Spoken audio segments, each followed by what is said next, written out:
Magandang araw sa lahat. Muli, nandito na naman ang the Fraternal Order of Eagles, Philippine Eagles, upang makapaglingkod sa larangan ng batas sa mamamayang Pilipino.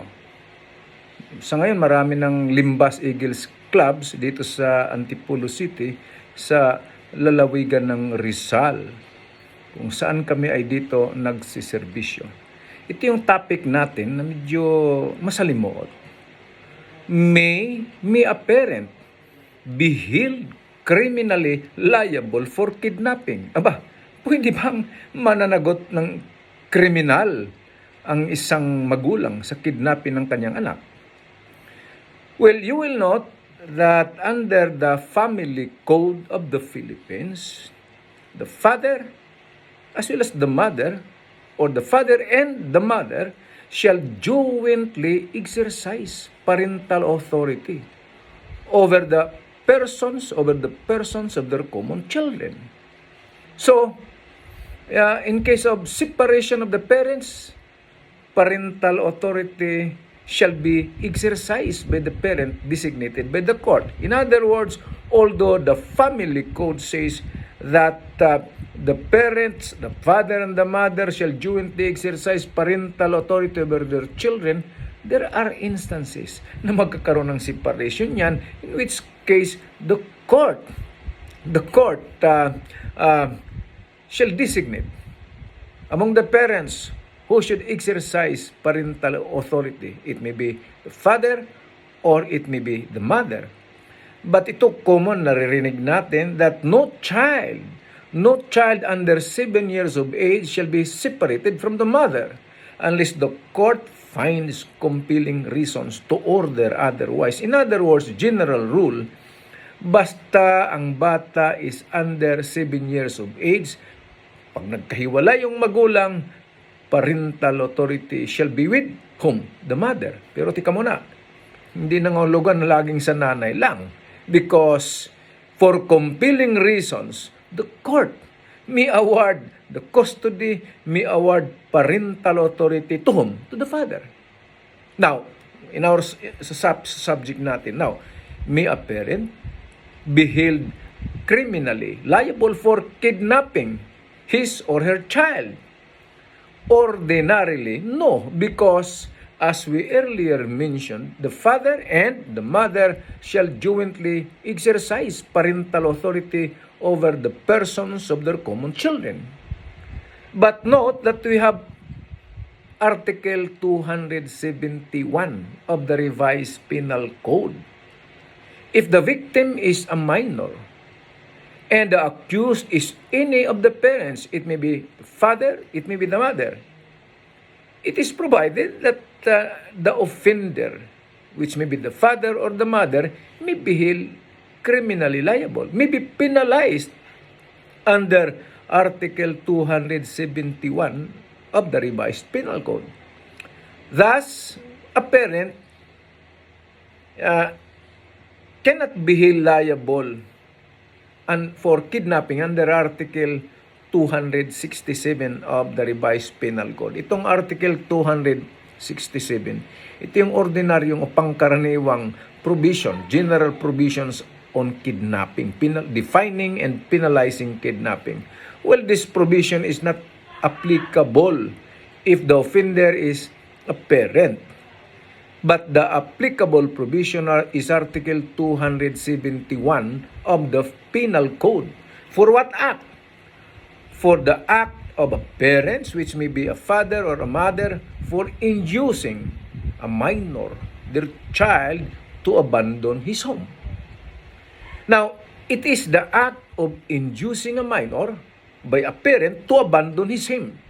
Oh no, it is the act of inducing a minor by a parent to abandon his home that constitute the crime of inducing a minor. Yun yung ini-induce niya ang minor child to abandon the house. Which house? Halimbawa, yung bata ay nakatira ngayon sa nanay, ini-induce ng tatay. Or yung bata ay nakatira naman sa bahay ng tatay, ini-enjoy ng nanay, tika muna, iwanan mo na yung bahay kung saan ka nakatira. Yung tatay mo, walang silbi yan. That constitute the crime of inducing a minor to abandon his home. Now, what constitute the crime is the act of inducing a minor to abandon his home or his house. Of course, hindi naman lahat ng ini-induce na iwanan mo si tatay, crime na yan. To hold the parent criminally liable for inducing a minor to abandon his house or to abandon his home, it is not necessary that the minor actually abandon the home. Meaning to say, it is sufficient that the parent induced the minor to abandon his house. Kahit hindi niya iniwanan ang bahay na tinitirahan niya, that would already constitute the crime of inducing a minor to abandon the home. Okay. Well, under the law, Article 271 of the Revised Penal Code, where the father and mother are living separately.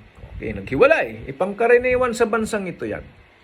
And the custody of their minor child has been given to one of them, maybe father or it may be the mother. The other parent who kidnaps such minor child from the one having the lawful custody of such child or induces such minor to leave his home is criminally liable. Okay? So, when the minor or when the victim is a minor and the accused is any of the parents, the crime is called what? Inducing a minor to abandon his home.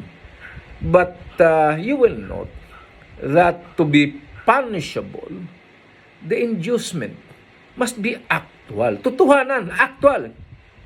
And of course, the inducement to abandon the home should be committed with criminal intent on the part of the father or the mother. And not only that, it is determined, such act is determined by a will to cause damage. To cause damage to whom? To the child and of course, the parent with whom the child is living. Okay. Now, another requirement is that it is also necessary that the minor is living in the house of one of his parents or guardian. Doon niya pinupuntahan. Ay anak, iwanan mo na, lisanin mo na yan. Yung tatay mo, walang kwinta. O yung nanay mo, walang kwinta yan. Bakit? Kung maraming sinasabi. Just to induce the child to abandon the house where he was living. Now, as a final note in this discussion on kidnapping or inducing a minor to abandon his child, well, you will note that under our law, the family code in particular, the parents are equally bound to ensure the wholesome upbringing of the children.